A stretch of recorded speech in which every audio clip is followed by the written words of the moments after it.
좋아요와 구독하기는 사랑입니다. 안녕하세요, 부동산입니다. 2월 7일 수요일이에요. 자, 어저께 화요일에는 좀 뉴스를 읽으려고 막 이거저거 뉴스를 많이 꺼냈는데 이 뉴스를 굳이 지금 읽을 필요 있나? 막 이런 고민을 하면서 뉴스를 쳐나가다 보니까 읽을 게 하나도 없더라고요. 그래서 사실은 뉴스를 읽지 않고 어제 혹시나 기다리신 분 계셨다면 죄송합니다. 좀 뉴스 불감증 같은 게 생기는 것 같아요. 예. 뉴스들이 많이 나오기는 하는데 이 내용을 읽어야 되나 말아야 되나, 읽어야 되나 말아야 되나, 이런 고민들이 계속되고요. 오늘도 약 한 30개 정도의 기사를 쭉 열어놓고 읽다가 이게 읽을 만한 기사인가 아닌가 고민하다가 몇 개를 추렸는데, 또 지금 사실 읽으려고 추려놓은 기사들도 결국은 했던 얘기 또 같고, 굳이 이런 얘기를 지금 이 시점에서 해야 되나 이런 고민이 생기고 해서 조금 조심스럽긴 합니다. 그만큼 시장 자체가 조금 어렵다고 해야 될까요? 그리고 좀 민감하다고 해야 될까요? 뭐 그런 시기라고 할 수 있는데요. 대략 부동산 TV를 시작한 게 작년 이맘때 한 2월 중순 이후 정도였던 것 같은데, 네. 자, 벌써 부동산 TV도 거의 1년이 됐거나 돼가는 것 같아요. 네, 아무튼, 시작하면서 잡소리가 길었는데요. 좀 얘기해 보도록 하겠습니다. 자, 지난주에는 스마트 시티 관련된 기사를 좀 읽었었어요. 보도자료도 봤었고, 그리고 이제 국가 주도형의 탑다운 방식의 스마트 시티로 부산 에코델타 시티, 강서구 에코델타 시티랑 그 다음에 뭐 세종 5-1 생활권을 이제 만들겠다, 뭐 시범도시로 정하겠다, 이런 말씀 드렸는데, 그 내용에 보면 사실 스마트 시티와 관련된 부분들을 그런 식으로 아예 그냥 빈 도화지에서 시작하는 스마트 시티도 있고, 기존의 혁신도시나 아니면 공공주택지구 이렇게 좀 만들어져 가고 있는 초기 단계의 어떤 이런 택지지구나 공공주택지구 등에도 스마트 시티의 기능들을 일부 적용하는 문제, 그런 것도 한다 그랬고, 그 다음에 도시재생 뉴딜 사업 추진하는 과정에서 스마트 시티의 기능들 도입할 수 있는 것들도 같이 고민하겠다, 뭐 이런 얘기들이 함께 포함이 되어 있었는데요. 지금 뭐 LH 민간협의체 4달 출범 스마트 시티 밑그림이란 기사가 나왔는데, 그러니까 좀 전에 말씀드린 부분들을 주도적으로 하기 위해서 LH랑 민간협의체랑 손을 잡나봐요. 그래서 사실 이 기사 핵심은 이건 것 같습니다. LH 스마트 시티 국가 시범 사업에 민간의 요구사항을 도입하기 위해서 4달 중에 LH 민간 협의체를 발족하겠다고 밝혔고, 민간 참여를 위한 규제 해소 및 제도 개선을 추진하고 민간 아이디어를 대폭 수용하겠다라고 하는 건데요. 이제 사실 관심 있는 건 이거죠. 그래서 그러면 스마트 시티 시범 사업에 뭐 기능들 도입하는 데들이 어디냐? 그래서 기사에서는 LH는 우선 평택 고덕, 고덕 국제 신도시, 그 다음 위례 등 5개 특화단지와 성남 고등지구, 고양 향동지구에 반영한 뒤 검증 과정을 거쳐서 시범 사업에 도입키로 했다라고 합니다. 그러니까 지금 기사에서 언급된 지역들이 스마트 시티와 관련된 스마트 시티에 도입되는 어떤 인프라들, 이런 부분들이 일부 포함이 되지 않겠냐 싶고요. 뭐 이걸 위해서 6일날, 그러니까 어저께네요. LH 경기지역 본부에서 합동회의를 개최했는데 14개 분야, 80개 민간업체, 230여 명이 이 회의에 대거 참석해서 관심을 보였다고 합니다. 특히 이제 국가 시범사업 대상지로 정해진 세종 5-1 생활권 사업계획에 관심들을 많이 보였나봐요. 여기에 이제 직간접적으로 참여할 민간 업체들, 뭐 자기네 제품을 넣거나 뭐 이런 부분들, 여기에 들어가기 위해서 어떤 식으로 기술 개발을 할 건지 이런 거 관심 있는 업체들, 말 그대로 이 시범 스마트 시티 국가 시범 사업에 들어가는 기술들을 이제 포함시키는 회사들이 와서 이제 회의를 한 거겠죠. 그래서 뭐 일단 이렇게 말 그대로 빈 도화지에서 시작하는 국가 시범 사업 스마트 시티에는 뭐가 되느냐? 자율주행차, 자율주행 자동차, 신재생 에너지, 그다음 드론, BIM, 이건 뭘까요? BIM? 이건 뭐야? 네. 이 뜻이 뭔지 모르겠어요. 4차 산업 신기술과 죄송합니다. 도시계획하고 전혀 상관없는 뜬금없는 용어가 설명으로 나와서 자, 그래서 이 4차 산업혁명 신기술과 안전, 보건, 행정 등 생활 밀착형 서비스가 도입된다. 그리고 이제 도시 빅데이터를 구축해서 세계적인 스마트 도시의 모델이 되도록 추진할 예정이다라고 합니다. 물론 이런 스마트 시티 개념, 우리나라는 이렇게 국가주도형으로 가는데 미국 같은 경우는 보면 기업들, 큰 기업들이 이런 거를 주도하더라고요. 보면 막 이 돈 많이 번 IT 기업들이 지역을 땅을 사가지고 이런 스마트 시티를 만드는 그런 얘기도 있고, 최근에 특히 가장 인상 깊었던 부분은 아마존 얘기였거든요. 저도 이런 4차 산업 이런 분야에 대해 관심이 많아서, 아마존이 이제 뭐 아마존은 여러분들이 잘 아시겠지만 우리나라엔 직접 들어와 있지는 않지만 이제 세계 쇼핑, 물류 뭐 이런 것을 엄청나게 물건을 많이 팔고 있는 미국의 이제 거대 유통 회사, 물건 파는 회사라고 할 수 있죠. 근데 이제 아마존이 회사가 커지면서 이제 제2본사를 만들어야 되는데 어느 도시로 갈 것이냐 이러면서 이제 역으로 이 지역들, 지자체들, 우리나라로 따지면 지자체들한테 제가 우리 회사를 어느 지역에 제2본사를 만들까요? 오히려 입찰을 받았다 그래요. 그래서 그 기사를 한번 볼까요? 여기 있네요.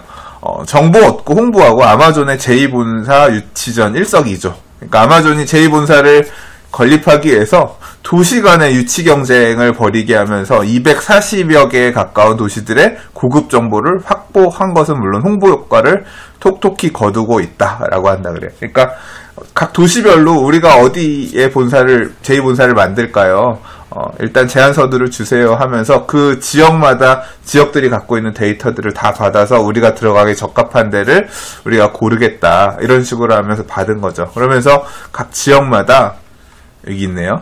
돈 주고도 사기 힘든 소중한 정보들을 획득했다 그럽니다. 그러니까 도시 내의 삶의 질, 인적 자원, 교통 접근성, 세제 혜택 등을 이렇게 다 받으면서 이 회사는 자기네들이 물건을 앞으로 팔아야 될 약 240여 개 도시에 대한 빅데이터들 또는 이제 공공이 갖고 있는 데이터들을 가질 수 있게 된 거죠. 물론 이제 제2본사를 선정하는 지역은 제한적으로 선정을 하겠지만 이제 이렇게 얻은 자료를 바탕으로 또 더 사업을 확장하고 사업하는 자료를 쓸 테니까. 그래서 참 우리나라는 좀 많이 다르죠.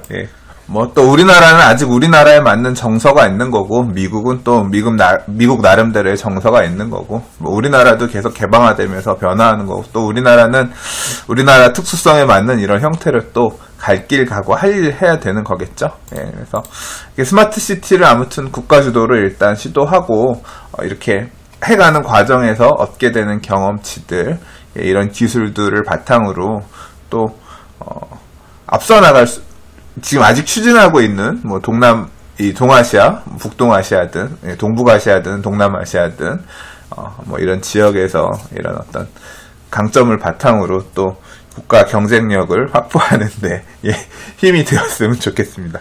자, 다음 기사는 과천 얘기입니다. 과천 얘기가 기사에 계속 나와요. 뭐 과천 분양이 있기도 했고, 그리고 앞으로 과천 분양이 계속 있을 거기 때문에 언론에서 계속 좋으나 싫으나 과천 얘기를 볼 수밖에 없을 거다, 이런 얘기를 말씀을 드렸는데, 가격에 대한 얘기인데요. 뭐 재건축 호재를 1년 만에 30% 껑충, 과천 집값 오름세, 서초 송파를 추월했다, 이런 내용의 이제 시세에 대한 얘기가 나오고 있습니다. 이제까지는 분양하는 얘기들, 이제 그런 얘기 중심이었다고 하면 가격적인 측면에서 접근한 기사가 있어서 봤는데, 보니까 이 그래프를 보니까 KB부동산 시세를 바탕으로 해서 아파트 매매 가격 추이를 비교해 봤는데, 물론 이제 강남구의 상승세가 제곱미터 기준이니까 평당 기준은 아니에요. 곱하기 3.3058을 해야 평당 가격이 되겠죠.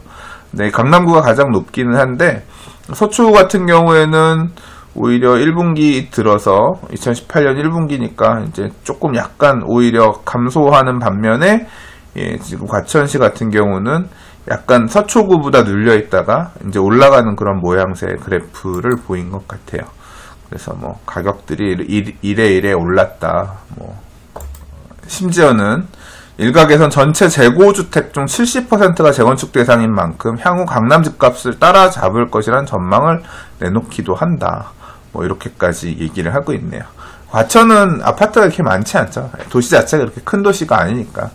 제가 최근에 과천시 재개발구역 정비사업 관련해서 자료를 좀 열람해야 될 일이 있어서 과천시청 홈페이지를 들어가서 과천시 내 정비사업 탭 부분을 봤는데 진짜 몇 개 없어요. 과천시 자체가 이렇게 좀 크지 않다 보니까. 그리고 또 과천시라고, 그러니까 우리가 보통 뭐 강남구든 서초구든 송파구든 새로 지어서 굉장히 비싼 아파트도 있는 반면에 조금 재건축하기 어중뛴, 그리고 또 입지도 약간 애매한 같은 구 안에서 이제 아파트들이 혼자 있기 때문에 평균값을 올리는 인기 아파트도 있고 떨어뜨리는 좀 약간 비인기 아파트들이 있잖아요. 근데 이제 과천시 같은 경우는 그런 게 아니라 지어서 새 아파트가 된 애들 또는 앞으로 재건축을 해서 새 아파트가 될 애들 요 정도밖에 모집합 공급 자체가 없기 때문에 평균적인 전체 가격은 되게 높을 수밖에 없다.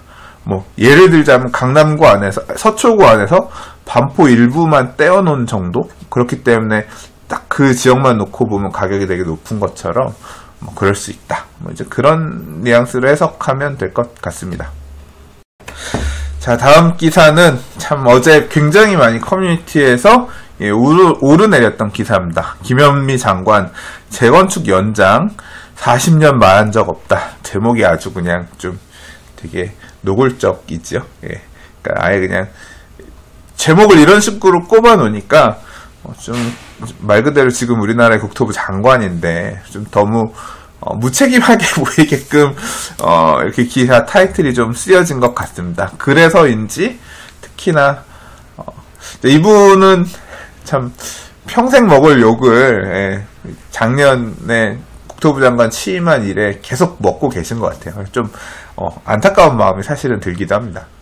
새해 들어서 재건축 조합원 지위 변경 금지 규정이 적용되지 않는, 그러니까 아직 조합 설립 인가가 나지 않는 초기 단계 재건축들의 거래들이 많이 발생하면서 가격들이 급등했는데요.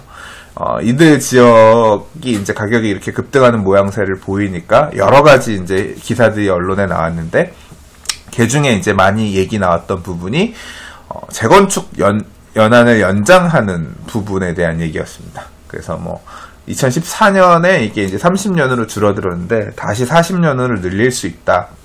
이게 기사로서 계속 소비가 되면서 국토부에서 뭐 이런 포지션을 취할 수 있는 것처럼 그렇게 받아들여진 기사들이 많이 있었고요. 뭐 저도 이게 다 카더라 거쳐서 얘기가 나오는 거고, 뭐 어떤 기사에서 보면 국토부 관계자가 그런 식으로 얘기했다는 식으로도 있었던 것 같기도 하고, 그러면서 조금 굉장히 반영 뭐라고 해야 돼요? 파장을 많이 일으켰던 그런 기사라고 할 수 있죠. 그래서 이 재건축 연한을 연장하게 되면 재건축 추진할 수 있는 시점이 늦어지는 거는데 어떻게 해야 돼요? 막 되게 걱정한다. 얼마 전에 비싸게 샀는데 이제 어떻게 해야 돼요? 그런 성토 아닌 성토들, 매수자들의 불만들, 이런 내용들도 많이 있었고, 이와 관련해서 이해관계가 있는 지역들, 해당 지역의 주민들이 구청이나 이런 데 방문해서 강력하게 항의하고 이런 모습도 있었던 것 같습니다. 그랬더니 이제 국토부 장관이 40년으로 연장하는 부분, 연한을 연장하는 부분에 대해서 말한 적이 없다라고 해서 약간 좀 모양새를 내리는 어떤, 그러니까 그런 적이 없다 이런 식으로 이제 얘기를 했는데, 뭐 일단 뭐 사실관계가 중요한 건 아니죠. 전 뭐 개인적으로 말을 할 수도 있고, 뭐 상황에 따라서 말 안 했을 수도 있고, 뭐 그런 뉘앙스로 이야기를 했든, 아니면 단순히 그냥 30년이든 40년이든 이렇게 물리적으로 연차가 차서 바로 재건축을 해도 된다 안 한다 이런 식의 어떤 개념으로 접근하기보다는 정말 재건축이 필요한, 뭐 내구 연한이 안 돼서라든가 뭐 안전진단을 좀 더 촘촘히 한다든가 이제 이런 관점에서 재건축을 접근해야 된다는 게 뭐 본래의 뜻이었든 좋습니다. 뭐 그거는 그럴 수 있다고 생각하고요. 한편으로는 이런 발언이 나왔을 시점에도 이제 저는 아무래도 이런 얘기가 국토부 쪽에서 나오는 거는 부동산 가격 급등이 조금 부담스러우니 엄포 놓기일 수도 있다. 뭐 이런 식으로 말씀을 드렸던 것 같아요. 물론 할 수도 있고 엄포 놓기일 수도 있고, 실제로 가격이 계속 이렇게 불안해진다고 하면 엄포 놓기가 아니라 뭐 40년으로 재건축 연장 연한을 뭐 밀어붙일 수도 있는 상황, 모든 가능성을 다 열어놓고 놔야 된다고 생각은 했습니다만, 한편으로는 제가 또 그런 얘기 한 적 있거든요. 포항, 작년에 이제 포항의 이 지진 문제 때문에 굉장히 크게 전국적으로 이슈화가 되었고, 이게 안전이라고 하는 게 뭐 부동산 가격이 폭등하는 시절에는 안전 문제가 별로 굉장히 부각이 안 됐다가, 예, 이제 또 뭐 부동산 가격이 하락하는 시점에는 안전 문제가 고려돼야 되니까 뭐 재건축 연한을 줄였다, 이렇게 내용처럼 생각할 수 있는 게 아니기 때문에 결과적으로 재건축 연장 연한을 이런 어떤 안전의 잣대로서 활용하기에는 좀 정치적으로 부담스럽지 않겠냐, 개인적으로 이렇게 생각했는데, 어쨌거나 지금 뭐 이번 이렇게 얘기하는 걸로 봐서는 40년 연장을 몰아붙이지는 않을 것 같아요. 가뜩이나 지금 뭐 어제 지금 대만에서 큰 지진이 있어서 아파트가 이렇게 완전히 붕괴되는 그런 사진 혹시 보셨나 모르겠는데, 네, 뭐 이런 거예요. 보시다시피 건물이 이렇게 지진으로 인해서 붕괴되고 큰 문제가 생겨서 이런 일도 지금 있고 하기 때문에 쉽게 딱 그 연도를 기준으로 해서 이렇게 정부 입장에서 더더욱 재건축 연한을 정치적으로 활용하기에는 조금 어렵지 않을까 생각이 드네요. 자, 다음 기사입니다. 수도권 재건축은 한숨, 시공사 어디 없나요? 입찰 참여사 없거나 단독 응찰. 일단 무산의 수의계약 전환 늘어인데요. 이 재건축 또는 재개발 사업에서 아파트를 지어줄 시공사를 선정하는 문제는 굉장히 중요한 문제입니다. 그리고 조합원들 같은 경우는 되게 꿈에 부풀어 있다고 해야 되나요? 조합원들 중에 보면 되게 목소리를 크게 내시는 분들이 되게 많아요. 시공사 공사비도 너무 비싸고 우리가 마음에 드는 브랜드 좋은 놈들이 와서 져야지, 어디서 함부로 시공사들 이런 제안서를 들이밀어 막 이렇게 조합원들의 콧대가 되게 높은 경우가 많지요. 근데 실제로 상황을 보면 꼭 그런 것만은 아니에요.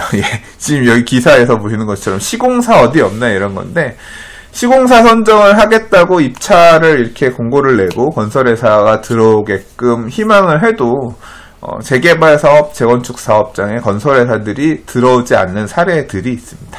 이제 여기는 기사에서는 수도권 재건축이라 그래서 강남권 재건축하고는 달리 다른 지역 재개발, 재건축 사업장은 시공사 찾기를 애를 태우고 있다, 이렇게 얘기를 하는데요. 시공사가 안 들어온다는 얘기는 뭐예요? 제안서를 우리 아파트 좀 져주세요라고 제안서를 내는데, 이 조합원들이 원하는 입장에서 제안서를 내니까 시공사들이 안 들어오니까 결국은 뭐냐면 시공사들이랑 좀 조율해가지고 수의 계약해서 뭐 시공사를 정해주거나 뭐 이렇게 해야 되는 사례들이 나오고 있다는 거죠. 실제 그래요. 부동산 경기가 좋을 때랑 안 좋을 때랑 조금 다른데, 이 건설회사들 같은 경우도 결국 이 조합사업이라고 하는 게 이 조합원들로부터 부담금을 받기도 하지만 일반 분양을 해서 나오는 이제 일반 분양 수익금들 중에서도 일부 충당을 해서 줘야 되는데, 결국 미분양이 난다거나 분양이 잘 안 되거나 하면 중간에 이제 가는 과정에서의 자금 운용 리스크들, 이런 부분들을 건설회사들이 많은 부분 떠안아야 되는 거거든요. 그러니까 시공사 입장에서도 조심스러울 수밖에 없죠. 그리고 한번 계약을 하고 나면 이게 이미 계약이 되어 있으니까 다른 현장, 이 현장 아닌 것 같아, 나 뜨고 나가야지, 이렇게 쉽게 할 수도 없는 노릇이잖아요. 추가적으로 뭐 더 수주하는 문제도 부담스럽기도 하고, 부동산 경기가 지난 몇 년간 꾸준히 상승하는 모양새이긴 했지만, 이 정비사업에서의 시공사 수주하는 문제가 계속 막 이렇게 불이 붙어서 좋지는 않았던 것 같아요. 그래서 시공사를 서울 안에 있는 굉장히 유망하다고 여러분들이 생각할지 모르는 재개발 구역들도 시공사 선정을 못 해가지고 사업시행 인가 받고 나서 정체되어 있던 데도 있었고요. 실제로 그랬답니다. 이제 아직까지는 이제 부동산 시장의 온기가 좀 덜 퍼져 있는, 지금 서울은 뜨겁긴 하지만 수도권 전체가 다 뜨겁다고 볼 수는 없거든요. 그래서 이제 주로 이 수도권 지역에 있는 정비사업 기업들이 시공사를 정하는데 좀 애를 먹고 있고, 예, 그런 과정에서 입찰로 여러 건설회사들이 입찰해서 좀 더 좋은 제안서를 내서 시공사가 들어오지 않으니 그냥 그나마 의사가 있는 단독 입찰을 한 업체라든가 이런 데랑도 조금 이제 협의를 해서, 예, 뭐 계약을 하고 있는 상황이다. 3회 유찰하고 나서, 예, 이제 수의계약으로 갔다. 뭐 이제 이런 데들이 이렇게 나오고 있다라고 합니다. 사실 근래 제가 기사를 읽을까 말까 하다 말았는데, 지금 이 기사에서 언급되고 있는 지역들, 무슨 어디 뭐 인천의 하객 4구역 주택 재개발 시공사 어디 금강주택 정했다, 뭐 3구역은 대우건설 했다, 뭐 이런 기사들이 간혹 단신처럼 이렇게 기사들이 계속 나왔는데, 사실 이제 전 그 기사를 보면서 무슨 얘기를 하고 싶었냐면, 이 부동산 시장이 조금 정상화되고 하니까 멈춰섰던 재개발들이 다시 이제 사업이 진행이 되면서 서울도 지금 막 분양이 나오듯이 이렇게 수도권의 정비 사업들 멈춰섰던 데들도 시공사를 선정하면서 가고 있네요. 이제 이런 얘기를 하기 위해서 그런 기사를 읽을까 하다가 좀 뭐 기사들이 좀 많고 하니까 조금 넘긴 경우가 있었는데, 오늘 기사를 보니까 내용은 또 이면에는 이런 내용이 있는 거예요. 어렵게 사업이 추진하기 위해서 가긴 가는데 시공사를 선정하는 과정에서 굉장히 이렇게 어렵게 시공사들을 정하고 있다. 이제 이면에는 그런 얘기가 있었네요. 뭐 한 대형사 재건축 사업팀 관계자는 수도권 재개발 재건축 단지는 아무래도 미분양 리스크가 상존하고 있다. 예, 잇따른 시공사 유찰 배경에는 브랜드 파워가 있는 메이저 업체들이 적극적인 참여를 하지 않는 것도 이유라고 말했다고 해요. 그러면 또 뭐 건설회사들 입장에선 그럴 수도 있어요. 왜냐하면 얼마 전에 제가 이제 읽었던 뉴스 중에 그런 거 있었죠. 작년도 서울 재개발구역 2017년 서울 재개발 재건축 정비 사업 또는 뭐 사업 인가 물량들이 역대 최고치다. 이제 이런 기사. 이 서울시랑 국토부가 그런 통계를 바탕으로 서울시 안에 공급 물량은 충분히 준비되어 있기 때문에 좀 더 강력하게 재건축 규제 정책들, 초과이익 환수 정책들을 펴려고 한다. 그런 이미 이제 기공급하기로 한 물량들을 바탕으로 이제 그런 포지션으로 가고 있는 것 같다. 이제 그런 뉴스를 읽은 바 있는데, 그 얘기는 반대로 또 뭐냐면 건설회사들 입장에서는 이렇게 좀 수주 잔여 물량들이 그렇게 굉장히 많이 있는 거예요. 특히 또 분양성이 좋은 서울 지역에 그렇게 물량들이 있기 때문에 추가적으로 더 이런 다른 지역들을 수주하기 조금 어려운, 예, 이 건설회사도 결국 정해진 재원을 쪼개서 아파트를 짓거나 해야 되는 거 아니겠어요? 이제 뭐 그래서 이제 그런 부분들이 포함돼서 이런 상황이 나온 것일 수도 있겠죠. 작년이 강남권의 메이저 좀 대단지 재건축 단지들의 시공사 수준전들이 많이 있어서 굉장히 치열하기는 했지만, 이제 올해도 좀 남아있는 데들이 있긴 있습니다. 있긴 있는데 작년처럼, 예, 그렇게 힘을 쏟아서 사력을 다해서 건설회사들끼리 붙기엔 조금 부담스럽지 않을까, 예, 생각하고요. 예, 올해 시공사 선정 있는 데들은 어떤 분위기일지 좀 봐야겠지만, 작년처럼 그렇게 막 과열되는 양상이 되기는 좀 어려울 것 같다는 개인적으로 그렇게 생각합니다. 예. 자, 오늘 준비한 마지막 뉴스입니다. 예, 지금 한국경제신문에서 서면 인터뷰한 거랑 제가 방문 인터뷰한 거 두 개가 공교롭게 오늘 같은 날 뉴스에 나왔는데요. 고수 10인에게 물었다. 지금이라도 서울 아파트 사야 되냐? 뭐 이렇게 해서 뭐 10분한테 이렇게 질문하는 어떤 그런 뉴스였는데, 예, 제가 답변한 내용도 좀 일부 실리긴 했어요. 근데 요 내용 관련해서는 제가 전문을 좀 소개해 드릴게요. 그러니까 유튜브 영상에 링크를 걸어 드릴게요. 예, 원래 이 회신한 답변은 보시는 것처럼 조금 더 길어요. 더 긴데, 예, 일부만 좀 잘라서 내용이 올라와서 기왕이면 좀 전문을 다 읽어보시라고, 예, 이 유튜브 영상에 첨부해 놓을 테니까 관심 있으신 분들은 조금 이 링크를 보시면 좋겠고요. 한편으로는 이제 뭐 스타 강사 인터뷰라는 이름으로, 예, 제가 이렇게 좀 길게 인터뷰한 내용이 나왔거든요. 이 인터뷰한 내용은 좀 긴 시간 했던 내용인데 아주 기자님께서 잘 정리를 해주신 것 같아요. 예, 그래서 전체적인 정비 사업의 큰 흐름이나, 예, 부동산 시장의 가고 있는 방향이나, 그리고 뭐 심지어는 중장기적인 관점에서의, 예, 트렌드 변화 이런 얘기까지 좀 길게 얘기를 했는데요. 이 기사도 한번 관심 있으신 분들은 읽어봐 주시면 좋겠습니다. 여기 마음에 안 든다고 해도 너무 욕하지는 말아주셨으면 좋겠고요. 잘 봐주셨으면 좋겠습니다. 자, 오늘 준비한 뉴스는 여기까지입니다. 오늘도 봐주셔서 들어주셔서 감사합니다. 좋아요와 구독하기는 사랑입니다. 감사합니다. 부동산이었습니다.